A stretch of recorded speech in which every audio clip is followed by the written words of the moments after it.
सबसे पहले आप सभी का मेरा YouTube चैनल पे स्वागत है। जैसे कि मैंने बताया कि NISM सीरीज 8 की यानी इक्विटी डेरिवेटिव सर्टिफिकेशन एग्जामिनेशन की हर एक चैप्टर में स्टेप बाय स्टेप आपको बताऊंगा। ये मेरा चैप्टर 5 है जहां पर मैं इक्विटी फ्यूचर्स और इक्विटी ऑप्शन की हर एक स्ट्रेटेजी के ऊपर बात करूंगा। इस चैप्टर की वेटेज है 10 यानी यहाँ से आपको 10 क्वेश्चन मिल सकती है NISM एग्जाम में। तो चलिए आगे बढ़ते हैं। सबसे पहले मैं एजेंडा के ऊपर बात करूंगा। एजेंडा में सबसे पहले मैं आपको फ्यूचर कॉन्ट्रैक्ट का जो हेजिंग, स्पेकुलेशन और आर्बिट्रेज की क्या क्या स्ट्रेटेजी होती है उसके बारे में जानकारी दूंगा। उसके बाद ऑप्शन ट्रेडिंग करने के लिए, हेज करने के लिए ऑप्शन में क्या क्या स्ट्रेटेजी होती है उसके बारे में जानकारी दूंगा। इसके बाद मैं आपको arbitrage using option, put call parity के बारे में बताऊंगा। नेक्स्ट में मैं आपको बताने वाला हूं डेल्टा हेजिंग के बारे में और आखिर में मैं आपको बताऊंगा ओपन इंटरेस्ट के बारे में, put call ratio trading strategy जो होती है उसके बारे में। तो ये डिस्कशन काफ़ी इंटरेस्टिंग होने वाली है।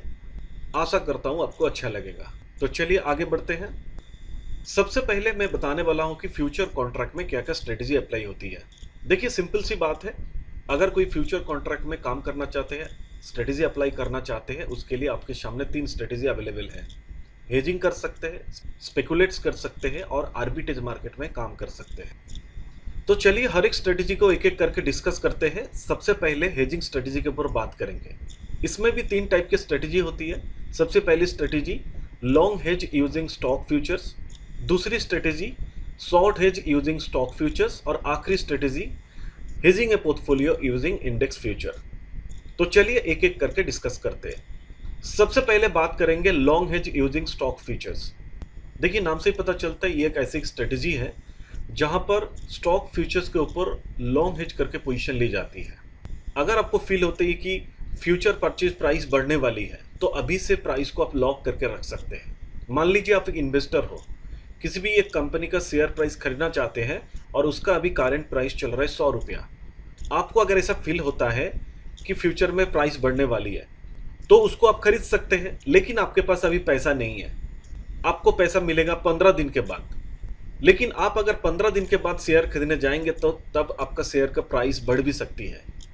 इसीलिए आप फ्यूचर परचेज प्राइस को अभी से लॉक करके रख सकते हैं। इस तरह की स्ट्रेटेजी ज़्यादातर म्यूचुअल फंड कंपनी यूज करती है। म्यूचुअल फंड कंपनी इस तरह की एक्सपेक्टेशन रखती है कि कैश इनफ्लो होने वाली है।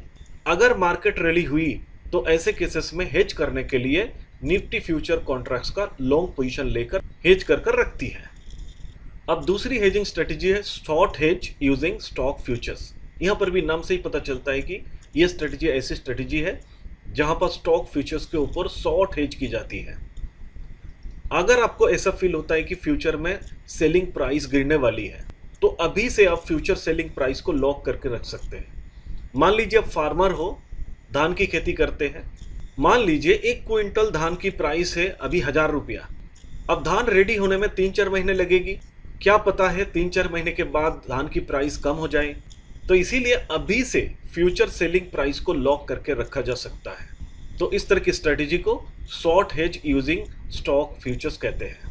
एग्जाम्पल के तौर पे मैं आपको बता सकता हूं, अगर आपको ऐसा फील हो रही है कि मेटल की प्राइस गिरने वाली है, जैसे कि स्टील की प्राइस गिरने वाली है, तो टाटा स्टील की शॉर्ट हेज कर सकते हैं। स्टील की जो फ्यूचर कॉन्ट्रैक्ट MCX में भी शॉर्ट करके रख सकते हैं। और हेजिंग की जो आखिरी स्ट्रेटेजी है hedging a portfolio using index futures. अगर आपके पास इक्विटी की पोर्टफोलियो है और आपको ऐसा फील हो रहा है कि मार्केट में करेक्शन होने वाली है, मार्केट गिरने वाली है ओवरऑल, तो ऐसे केसेस में आपका पोर्टफोलियो गिर जाएगी, बहुत बड़ा लॉस हो जाएगी। तो ऐसे केसेस में आप इंडेक्स फ्यूचर्स को शॉर्ट पोजीशन ले रख सकते हैं। जैसे कि मान लीजिए मार्केट करेक्शन होने वाली है तो आपका इक्विटी पोर्टफोलियो लॉस होने वाली है, तो ऐसे केसेस में आप निफ्टी फ्यूचर्स का शॉर्ट पोजीशन ले रख सकते हैं। तो इसी तरह आप अपना पोर्टफोलियो को बचा सकते हैं। अब चलते हैं फ्यूचर कॉन्ट्रैक्ट का दूसरी स्ट्रेटेजी के बारे में, स्पेकुलेशन स्ट्रेटेजी। ये भी 2 टाइप की स्ट्रेटेजी होती है, bullish view long future strategy और bearish view short future strategy. चलिए एक एक करके बात करते हैं। सबसे पहले बात करेंगे अगर मार्केट बुलिश हुई तो लॉन्ग फ्यूचर्स स्ट्रेटेजी किस तरह अप्लाई होती है। इसमें बहुत ही सिंपल सी लॉजिक है। अगर आपको फील होता है कि किसी भी कंपनी का शेयर प्राइस ऊपर जाने वाली है तो उस कंपनी का शेयर्स की फ्यूचर कॉन्ट्रैक्ट आप बाई कर सकते हैं, यानी लॉन्ग पोजीशन लेकर रख सकते हैं। इस तरह की स्ट्रेटेजी अप्लाई करने के लिए आप स्विंग ट्रेडिंग कर सकते हैं इस तरह की ट्रेंडिंग मार्केट में। जैसे कि मान लीजिए आरबीआई की पॉलिसी चेंज होने वाली है, तो पॉलिसी चेंज होने से पहले बैंकिंग सेक्टर का जो स्टॉक्स होती है, आप फ्यूचर कॉन्ट्रैक्ट का लॉन्ग पोजीशन ले सकते हैं। अगर आपका प्रेडिक्शन सही हुई तो ठीक है, अगर प्रेडिक्शन अगर गलत हो गई, आपने सोचा था मार्केट ऊपर जाएगा, मार्केट नीचे चली गई, तो ऐसे केसेस में बहुत ज़्यादा लॉस होने की संभावना भी होती है। इसकी एग्जैक्ट विपरीत स्ट्रेटेजी है बियरिश व्यू शॉर्ट फ्यूचर्स। यानी अगर मार्केट गिरती है तो ऐसे केसेस में आप short futures contract strategy use कर सकते हैं। यानी आपको पता है शेयर की प्राइस गिरने वाली है इन फ्यूचर्स में, तो आप फ्यूचर्स कॉन्ट्रैक्ट की शॉर्ट पोजीशन ले रख सकते हैं। इस तरह की मार्केट में डाउन ट्रेंड से प्रॉफिट कमाने के लिए या फिर पोर्टफोलियो को हेज करने के लिए भी यूज की जा सकती है। अगर आपका प्रेडिक्शन सही हुई, सच में मार्केट गिरी, तो आप बहुत ज़्यादा प्रॉफिट कमा सकते हैं। और अगर आपका प्रेडिक्शन विपरीत हो गई, मार्केट ऊपर चली गई, तो ऐसे केसेस में बहुत ज़्यादा लॉस होने की संभावना होती है। अब मैं फ्यूचर कॉन्ट्रैक्ट का लास्ट स्ट्रेटेजी आर्बिट्रेज स्ट्रेटेजी के बारे में बात करूंगा। इसमें भी 3 टाइप की स्ट्रेटेजी होती है। सबसे पहली स्ट्रेटेजी है कैश एंड कैरी आर्बिट्रेज, दूसरी स्ट्रेटेजी है reverse cash and carry arbitrage, यानी कैश एंड कैरी आर्बिट्रेज की विपरीत स्ट्रेटेजी है, और लास्ट एंड आखिरी स्ट्रेटेजी है कैलेंडर स्प्रेड स्ट्रेटेजी। तो चलिए एक एक करके बात करते हैं। सबसे पहले बात करेंगे cash and carry arbitrage strategy. तो इसमें स्पॉट प्राइस में बाई की जाती है और उसके साथ साथ प्रीमियम रेट में फ्यूचर ट्रेड में फ्यूचर कॉन्ट्रैक्ट को सेल की जाती है। सिंपल सी बात है, स्पॉट प्राइस में बाई की जाती है और फ्यूचर प्रीमियम प्राइस में उसको सेल की जाती है। तो इस प्रकार की स्ट्रेटेजी में रिस्क फ्री प्रॉफिट आने की संभावना होती है और अपना कॉन्ट्रैक्ट को आप एक्सपायरी तक होल्ड करके रख सकते हैं। तो इसमें आपको लो ट्रांजैक्शन कॉस्ट की बेनिफिट मिलती है और उसके साथ साथ फिजिकल डिलीवरी की भी संभावना होती है। नेक्स्ट इंपॉर्टेंट स्ट्रेटेजी है reverse cash and carry arbitrage strategy. In short आप रिवर्स आर्बिट्रेज भी कह सकते हैं। यानी इससे पहले स्ट्रेटेजी में जैसे किए थे उसका ठीक विपरीत करेंगे। वहां पर स्पॉट प्राइस को बाई किए थे, यहां पर उल्टा करेंगे। स्पॉट प्राइस को शॉर्ट करेंगे यानी सेल करेंगे, और डिस्काउंट प्राइस में फ्यूचर कॉन्ट्रैक्ट को बाई करेंगे। तो एक ही साथ 2 काम करना है, स्पॉट प्राइस में शॉर्ट करेंगे और फ्यूचर कॉन्ट्रैक्ट को डिस्काउंट प्राइस में बाई करेंगे। सिंपल सी लॉजिक है। इस तरह की स्ट्रेटेजी इंडिया में बहुत ही रेयर है क्योंकि इसमें शॉर्ट सेलिंग की कांस्टेंट रहती है, तो इसमें रिस्क होने की संभावना होती है। और आखिरी एन इंपॉर्टेंट स्ट्रेटेजी है कैलेंडर स्प्रेड। इसको रोल ओवर स्ट्रेटेजी भी कह सकते हैं।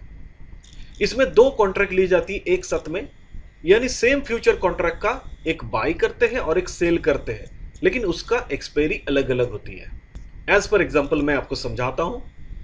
मान लीजिए आपको निफ्टी के ऊपर ये स्ट्रेटेजी अप्लाई करनी है, तो उसके लिए निफ्टी आप एक बाई करेंगे और एक निफ्टी आप सेल करेंगे, लेकिन एक्सपायरी अलग अलग हो। तो जैसे कि मैंने यहां पर देखिए, जुलाई की निफ्टी बाई किए और अगस्त की निफ्टी को सेल कर दिया। तो इस तरह की स्ट्रेटेजी में टाइम डिकेसी की वजह से और कॉस्ट ऑफ कैरी आर्बिट्रेज की वजह से प्रॉफिट आने की संभावना बहुत ही ज्यादा होती है। अब तक मैंने आपको फ्यूचर कॉन्ट्रैक्ट स्ट्रेटेजी के बारे में बताया। अब मैं आगे चल के मैं ऑप्शन कॉन्ट्रैक्ट के ऊपर स्ट्रेटेजी के ऊपर बात करने वाला हूं। जो लोग ऑप्शन के ऊपर काम करना चाहते हैं उसके लिए बहुत ही हेल्पफुल है। तो चलिए देखते हैं ऑप्शन में किस तरह की स्ट्रेटेजी होती है। ऑप्शन में भी बहुत तरह का स्ट्रेटेजी होती है, जैसे कि directional strategy, volatile strategy, income strategy और आर्बिट्रेज स्ट्रेटेजी भी यहाँ पर अवेलेबल है। तो चलिए एक एक करके बात करते हैं। सबसे पहले बात करेंगे डायरेक्शनल स्ट्रेटेजी के बारे में। डायरेक्शनल नाम से ही पता चलता है कि मार्केट की ट्रेंड के बारे में कह रही है, यानी डायरेक्शन के बारे में कह रही है, क्या मार्केट अप ट्रेंड होगी या फिर डाउन ट्रेंड होगी। इसीलिए डायरेक्शनल स्ट्रेटेजी भी अलग अलग होती है। सबसे पहली स्ट्रेटेजी है बुल कॉल स्प्रेड, दूसरी स्ट्रेटेजी है बीआर पुट स्प्रेड, और तीसरी और आखिरी स्ट्रेटेजी है हॉरिजॉन्टल स्प्रेड। इसकी दूसरी नाम भी है टाइम स्प्रेड और कैलेंडर स्प्रेड भी कह सकते हैं। तो चलिए इन तीनों स्ट्रेटेजी के बारे में बात करते हैं। सबसे पहले बात करेंगे बुल कॉल स्प्रेड। नाम से ही पता चलता है कि ये इस तरह की स्प्रेड है अगर मार्केट बुलिश हुई तो, यानी आपका अगर प्रेडिक्शन ऊपर जाने वाली है मार्केट, तो आप इस तरह का स्ट्रेटेजी अप्लाई कर सकते हैं। अब स्ट्रेटेजी काम कैसे करेगी, उसके लिए आपको 2 कॉन्ट्रैक्ट लेना पड़ेगा। लोअर स्ट्राइक प्राइस वाला जो कॉन्ट्रैक्ट है उसका कॉल को बाई कर लीजिए, और हायर स्ट्राइक वाला जो कॉन्ट्रैक्ट है उसका कॉल को सेल कर दीजिए। दोनों में आपको कॉल चूज करना है और दोनों कॉन्ट्रैक्ट का एक्सपायरी सेम होगा। एज फॉर एग्जांपल निफ्टी 22,000 ये लोअर स्ट्राइक है, तो कॉल को बाई कर लीजिए, जिसके लिए आपको प्रीमियम देना पड़े 150 रुपया, और हायर स्ट्राइक जैसे कि निफ्टी 22,100 रुपीज़, तो इस तरह का कॉल को आप सेल कर दीजिए, जिसके लिए प्रीमियम देना पड़ा 80 रुपया। तो नेट डेबिट आपका होती है 150 माइनस 180 रुपया, यानी 70 रुपया। ये आपका नुकसान हो सकता है अगर आपका प्रेडिक्शन गलत हो गया तो इस तरह का स्ट्रेटेजी, जब आपका प्रेडिक्शन होती है कि मार्केट बुलिश होने वाली है, तो आप यूज कर सकते हैं। जरा सा भी मार्केट अपसाइड हुई, लोअर कॉस्ट के वजह से आपको प्रॉफिट आने की संभावना बहुत ज़्यादा होती है। थोड़ी बहुत रिस्क भी होती है। अगर सच में आपका प्रेडिक्शन गलत हो गया, आपने सोचा मार्केट ऊपर जाएगी यानी बुलिश होगी, लेकिन मार्केट बेयरिश हो गई, तो ऐसे केसेस में आपका जो प्रीमियम है 70 रुपया, जो नेट डेबिट अमाउंट है, वो आपका मैक्सिमम नुकसान हो सकती है, लेकिन प्रॉफिट आने की संभावना बहुत ही ज़्यादा होती है। तो ध्यान रखिए, मार्केट जब बुलिश होती है तभी इस तरह का बुल कॉल स्प्रेड को यूज कर सकते हैं। अब चलते हैं next strategy, beer put spread. इस तरह का स्ट्रेटेजी का जो मेन लॉजिक होती है, यहाँ पर भी आप दो कॉन्ट्रैक्ट लेते हैं। हायर स्ट्राइक वाला जो कॉन्ट्रैक्ट है उसका पुट को बाई करते हैं, और लोअर स्ट्राइक वाला जो कॉन्ट्रैक्ट है उसका पुट को सेल करते हैं। दोनों केस में पुट को यूज करते हैं, लेकिन याद रखिए दोनों कॉन्ट्रैक्ट का एक्सपायरी सेम होती है। मान लीजिए आप बैंक निफ्टी के ऊपर काम करना चाहता है, हायर स्ट्राइक प्राइस वाला बैंक निफ्टी यानी 44,000 पुट आप बाई करते हैं 200 रुपये की प्रीमियम रेट में, और लोअर स्ट्राइक वाला बैंक निफ्टी 43,900 पुट को आप सेल करते हैं 130 रुपये की प्रीमियम के रेट में, यानी आपका नेट डेबिट हो जाता है 200 माइनस 130 यानी 70 रुपया। इस तरह की bearish put spread strategy use करते हैं जब आपको लगता है कि मार्केट बियरिश होने वाली है। जरा सा भी मार्केट अगर डाउन हुई तो ऐसे केसेस में लो कॉस्ट की वजह से आपको ज़्यादा से ज़्यादा प्रॉफिट मिलने की संभावना होती है। इस तरह के मार्केट में थोड़ी बहुत रिस्क होती है। जैसे कि मैंने कहा, आपका नेट डेबिट अमाउंट है 70 रुपीज़। अगर आपका प्रेडिक्शन गलत हो गई, आपने सोचे है कि मार्केट डाउन होने वाली है लेकिन मार्केट ऊपर चली गई, तो ऐसे केसेस में आपका मैक्सिमम 70 रुपया लॉस हो सकती है। लेकिन अगर मार्केट प्रेडिक्शन आपका सही हुई, सच में मार्केट गिरी, बियरिश हुई, तो आपका प्रॉफिट का संभावना बहुत ज़्यादा हो सकती है। अब आखिरी स्ट्रेटेजी इसमें बात करेंगे हॉरिजॉन्टल स्प्रेड के बारे में। इसकी दूसरी नाम है टाइम स्प्रेड, और आप कैलेंडर स्प्रेड भी कह सकते हैं। इस तरह का स्ट्रेटेजी का जो लॉजिक होती है, जो कम एक्सपायरी वाला है उसको हम लोग सेल करते हैं, और दूसरी कॉन्ट्रैक्ट जो ज़्यादा एक्सपायरी वाला है उसको हम लोग बाई करते हैं। इसमें स्ट्राइक प्राइस और एसेट टाइप भी सेम रहती है। एग्जाम्पल के तौर पे मैं आपको बता सकता हूँ, जैसे कि मान लीजिए निफ्टी 22,000 के ऊपर आपको काम करना है। यहाँ पर स्ट्राइक प्राइस और एसेट टाइप दोनों सेम है, तो दो कॉन्ट्रैक्ट लेंगे। एक हफ्ता वाला जो कॉन्ट्रैक्ट है उसका कॉल को आप सेल कर दीजिए, उसके लिए प्रीमियम पड़ा 80 रुपया, और एक महीने वाला जो कॉन्ट्रैक्ट है उसका कॉल को बाई कर लीजिए, जिसके लिए आपको प्रीमियम देना पड़ा 150 रुपया। इस तरह का कॉन्ट्रैक्ट हम लोग यूज करते हैं जब शॉर्ट टर्म ऑप्शन में फर्स्ट टाइम डिके होती है, और जिसके वजह से आपको प्रॉफिट आने की संभावना होती है। इस तरह का कॉन्ट्रैक्ट में भी लॉस होने की संभावना है अगर अंडरलाइन एसेट की गैप्स ब्रेक इवन पॉइंट्स को बियॉन्ड कर जाते हैं, तो ऐसे केसेस में लॉस होने की संभावना होती है। अब मैं आपको ऑप्शन कॉन्ट्रैक्ट की जो दूसरी स्ट्रेटेजी है, वोलेटाइल स्ट्रेटेजी के बारे में बताऊंगा। इसमें भी दो स्ट्रेटेजी होती है।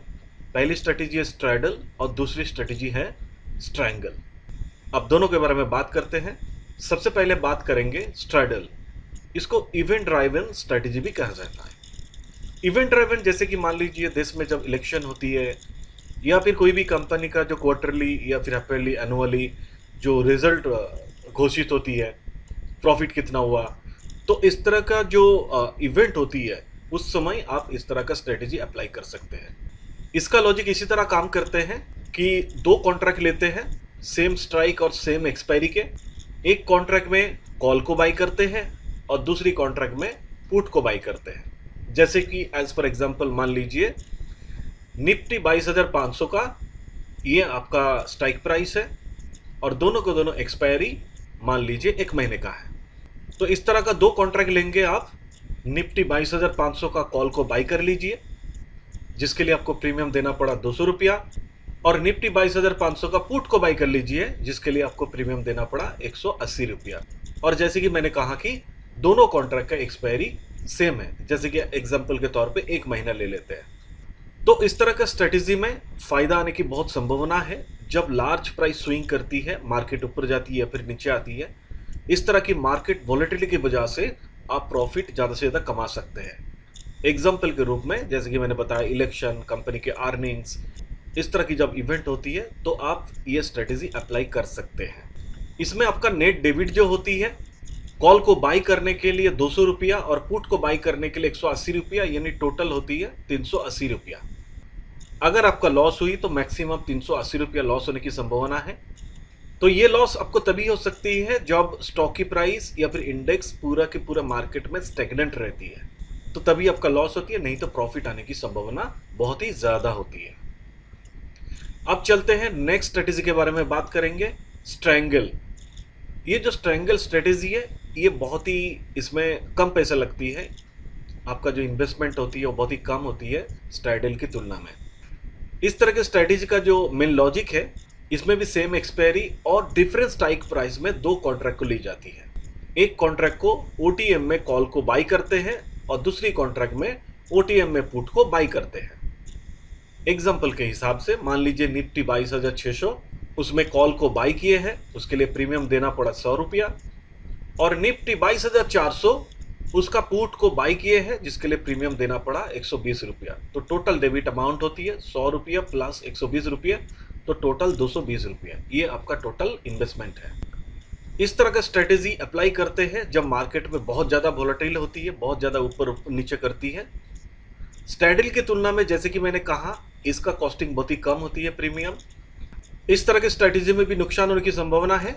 जैसे कि मैंने कहा कि नेट डेबिट अमाउंट 220 रुपया, ये आपका मैक्सिमम नुकसान अमाउंट है। जब स्टॉक की प्राइस या फिर इंडेक्स की प्राइस स्ट्राइक प्राइस के बीच में रहती है, तभी आपका लॉस होने की संभावना होती है। तो जब भी आप इस तरह का स्ट्रेटेजी यूज करें, सोच कर समझ कर कीजिए, नहीं तो थोड़ी बहुत आपको नुकसान उठाना पड़ सकता है। अब मैं आपको इनकम स्ट्रेटेजी के ऊपर बताऊंगा।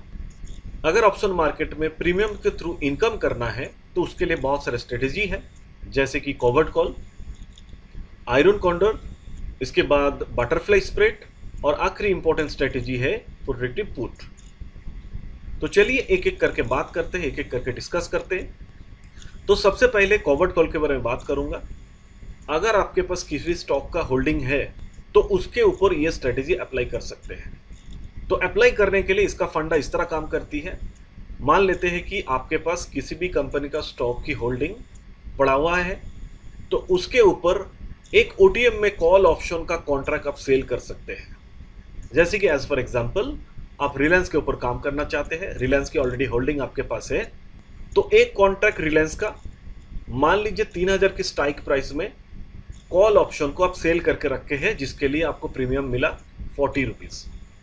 अगर मार्केट गिरी, जैसे कि एग्जांपल के तौर पे रिलायंस अगर 2950 रुपया हुई, तो ऐसे केसेस में आपको 40 रुपीज जो प्रीमियम मिली थी वो आपके हो जाती है। यानी इसका मतलब यही है, शेयर की प्राइस अगर 3000 के नीचे है तो ऐसे केसेस में आपके पास जो होल्डिंग थी वो सारे के सारे तो होल्डिंग्स रह जाती है, और उसके साथ साथ जितने भी प्रीमियम लोगों ने पे किए हैं वो सारे के सारे प्रीमियम आपके हो जाती है।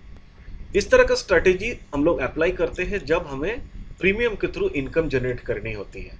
अगर आपके पास स्टॉक्स है तो इस तरह का स्ट्रेटेजी आप अप्लाई कर सकते हैं।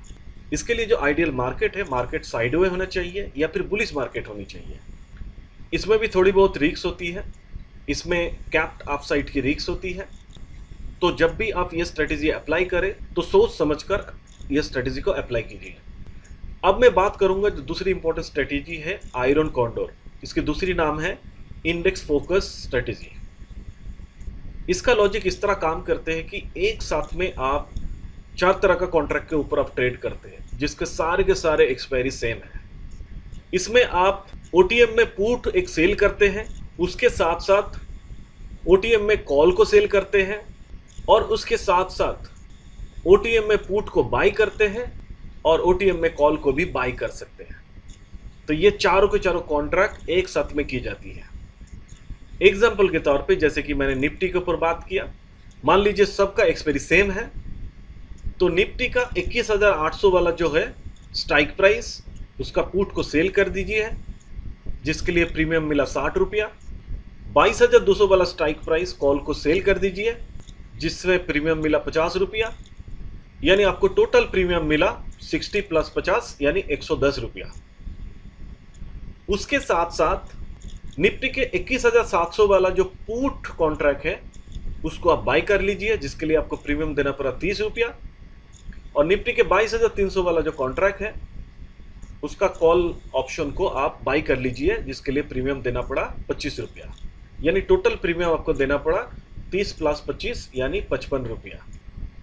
इसी तरह आपके पास नेट क्रेडिट बन जाती है 110 जो आपको प्रीमियम मिली है, और आपने जो प्रीमियम दिए हैं बाई करने के लिए 55 रुपया, दोनों को अगर माइनस करते हैं 110 - 55 यानी 55 रुपया आपका नेट प्रॉफिट होती है।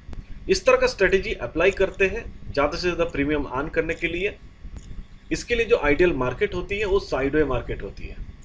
इस तरह का स्ट्रेटेजी में थोड़ा बहुत रिस्क रहती है, लेकिन रिस्क बहुत ही लिमिटेड होती है, और लेकिन प्रॉफिट आने की संभावना बहुत ही ज़्यादा होती है। लॉस तभी होती है जब लोअर ब्रेक इवन पॉइंट या फिर अपर ब्रेक इवन पॉइंट को क्रॉस कर जाते हैं, उसको ब्रीच कर जाते हैं। तो इसीलिए ये स्ट्रेटेजी जब भी हम अप्लाई करें सोच समझकर अप्लाई करें। अब मैं आपको बताऊंगा बटरफ्लाई स्प्रेड स्ट्रेटेजी। इसमें भी देखिए एक्सपायरी सारे के सारे सेम होते हैं और एक साथ में 3 कॉन्ट्रैक्ट ली जाती है। आईटीएम में कॉल को 1 कॉन्ट्रैक्ट बाई करते हैं, एटीएम में कॉल्स को 2 कॉन्ट्रैक्ट को सेल करते हैं, और ओटीएम कॉल ऑप्शन में 1 कॉन्ट्रैक्ट को बाई करते हैं।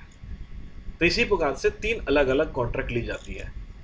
तो एग्जाम्पल के तौर पे अगर देखें, जैसे कि मान लीजिए तीनों कॉन्ट्रैक्ट का एक्सपायरी सेम है और निफ्टी के ऊपर काम करना चाहते हैं, तो सबसे पहले बाई करेंगे। निफ्टी 21,900 का जो कॉल ऑप्शन है उसको बाई कर लिए, जिसके लिए हमें प्रीमियम देना पड़ा 200 रुपया। और निफ्टी 22,000 जो स्ट्राइक प्राइस है उसका कॉल ऑप्शन को 2 कॉन्ट्रैक्ट को सेल करेंगे, जिसके लिए प्रीमियम मुझे मिला 100 रुपया करके, यानी 2 सेल करेंगे तो 200 रुपये का प्रीमियम आएगी। और एक कॉन्ट्रैक्ट 22,100 में कॉल ऑप्शन को बाई करना है, जिसके लिए आपको प्रीमियम देना पड़ा 40 रुपीज़। यानी आपको टोटल प्रीमियम देना पड़ा पहले 200 रुपया और अभी 40 रुपीज़, यानी 240 रुपया। और 2 कॉन्ट्रैक्ट सेल करने से आपको प्रीमियम मिला 100 रुपया करके 200 रुपया, यानी टोटल डिफरेंस जो है 240 - 200 यानी 40 रुपीज़ की नेट डेबिट बन जाती है। तो इस तरह का स्ट्रेटेजी हम जब अप्लाई करते हैं, जब शॉर्ट स्ट्राइक प्राइस होती है और मिनिमम रिस्क लेकर हम प्रॉफिट कमाना चाहते हैं, तो प्रीमियम के थ्रू इस तरह प्रॉफिट कमा सकते हैं। इसमें भी थोड़ी बहुत रिस्क होती है। जितना पैसा आप पे करते हैं, जो नेट डेबिट अमाउंट होती है, जैसे कि यहाँ पे देखें कि 40 रुपीज़, ये आपका मैक्सिमम लॉस है, लेकिन प्रॉफिट भी अच्छा खासा बन सकती है। इसीलिए जब भी इस तरह का स्ट्रेटेजी अप्लाई करें तो सोच समझकर अप्लाई करें। आखिरी इंपॉर्टेंट स्ट्रेटेजी है प्रोटेक्टिव पुट। इसमें भी आप देख सकते हैं, अगर आपके पास कोई एग्जिस्टिंग होल्डिंग है किसी भी कंपनी के शेयर्स की, तो उसके साथ साथ एक पुट ऑप्शन कॉन्ट्रैक्ट भी बाई कर लीजिए। एग्जाम्पल के तौर पे मान लीजिए आपके पास इन्फोसिस के कुछ शेयर्स होल्डिंग है, तो उसके साथ साथ इन्फोसिस की 1500 वाला जो पुट कॉन्ट्रैक्ट ऑप्शन है उसको आप बाई कर लीजिए, जिसके लिए आपको प्रीमियम देना पड़ा 30 रुपया। यानी जो मैक्सिमम नुकसान है आपका वो 30 रुपया ही होगी। इस तरह का कॉन्ट्रैक्ट हम लोग अप्लाई करते हैं जब आपको प्रेडिक्शन होती है कि मार्केट गिरने वाली है, यानी आपका एग्जिस्टिंग जो होल्डिंग है उसका भी प्राइस गिरने वाली है। तो इस तरह का केसेस में पुट को आप बाई करके रखते हैं, तो एक इंश्योरेंस की तरह काम करती है। तो ये एक हेजिंग टेक्निक भी है। इसमें भी आपको मैक्सिमम नुकसान होने की संभावना है जो आप प्रीमियम पे करते हैं। यानी यहाँ पे आप 30 रुपीज़ पे किए हैं, तो 30 रुपीज़ आपका मैक्सिमम नुकसान है, लेकिन प्रॉफिट होगा तो बहुत ज़्यादा प्रॉफिट होने की संभावना है। तो जब भी आप इस स्ट्रेटेजी को अप्लाई करें तो सोच समझकर अप्लाई कीजिए। अब मैं आपको ऑप्शन के आर्बिट्रेज स्ट्रेटेजी के बारे में बताऊंगा। इसमें बेसिकली 2 स्ट्रेटेजी है, पुट कॉल पैरिटी स्ट्रेटेजी और दूसरी इंपॉर्टेंट स्ट्रेटेजी है डेल्टा हेजिंग स्ट्रेटेजी। तो दोनों स्ट्रेटेजी के बारे में एक एक करके बात करते हैं। तो सबसे पहले बात करेंगे पुट कॉल पैरिटी स्ट्रेटेजी, यानी पुट और कॉल को पैरिटी करना है, इक्वल करना है। तो इसका लॉजिक इस तरह काम करती है, जब हम लोग पुट और कॉल की जो प्रीमियम है इन दोनों का मिस प्राइसिंग को एक्सप्लॉइट करते हैं, तो उसके लिए एक पर्टिकुलर फॉर्मूला है। तो फॉर्मूला आप यहाँ पे देख सकते हैं, call minus put is equal to spot minus present value of the strike price. इस तरह का स्ट्रेटेजी तभी हम अप्लाई करते हैं जहाँ पर रिस्क फ्री प्रॉफिट पाने के लिए उसको लॉक करते हैं अगर इक्वेशन अनबैलेंस होती है। जो फॉर्मूला मैंने आपको दिखाया वो अगर अनबैलेंस होती है तभी इस तरह का स्ट्रेटेजी को अप्लाई करते हैं। इस तरह की स्ट्रेटेजी अगर इंस्टेंट एग्जीक्यूट होती है तो ऐसे केसेस में तो रिस्क बहुत ही मिनिमम होती है। तो जब भी इस तरह का स्ट्रेटेजी अप्लाई करें तो सोच समझकर अप्लाई कीजिए। और आखिरी इंपॉर्टेंट स्ट्रेटेजी है डेल्टा हेजिंग स्ट्रेटेजी, यानी डेल्टा को हेजिंग करना। तो इस तरह के स्ट्रेटेजी में जो लॉजिक काम करती है, जब हम लोग अंडरलाइंग एसेट की ट्रेड करते हैं तो उसका जो ऑप्शनल डायरेक्शनल रिस्क होती है, यानी डेल्टा को ऑफसेट करने के लिए इस तरह की स्ट्रेटेजी अप्लाई की जाती है। तो इस तरह की जो स्ट्रेटेजी है डायरेक्शनली न्यूट्रल पोजीशन क्रिएट करने के लिए इसको बनाई जाती है, अप्लाई की जाती है, और मार्केट की वॉलेटिलिटी, थीटा, इन सारी चीज से प्रॉफिट कमाया जा सकता है। इसमें प्राइस मूवमेंट की जरूरी नहीं है। इसमें भी थोड़ी बहुत रिस्क है, जो गामा रिलेटेड रिस्क होती है वही यहाँ पे काम करती है। तो जब भी इस तरह का स्ट्रेटेजी अप्लाई करें तो सोच समझकर अप्लाई कीजिए। इस तरह की स्ट्रेटेजी लो कॉस्ट में हो जाती है, और जब मार्केट में बहुत ही लिक्विडिटी होती है उस समय अगर इस तरह का स्ट्रेटेजी अप्लाई करते हैं तो काफ़ी फ़ायदा मिलने की संभावना होती है। तो आशा करता हूँ मेरा ये वीडियो आपको अच्छा लगा, काफ़ी हेल्पफुल लगा। अगर आपको अच्छा लगा तो मेरे यूट्यूब चैनल को सब्सक्राइब कर दीजिए और बेल आइकन को जरूर दबाइए ताकि आपको नेक्स्ट वीडियो का नोटिफिकेशन मिले। आप चाहे तो मेरा ये वीडियो को शेयर कर सकते हैं, लाइक कर सकते हैं, और अगर किसी भी चीज़ की डाउट है आप कमेंट भी लिख सकते हैं। तो स्टे हेल्दी, बी हैप्पी। जब भी निवेश करें सोच कर समझ कर निवेश कीजिए। Thank you so much for watching this video.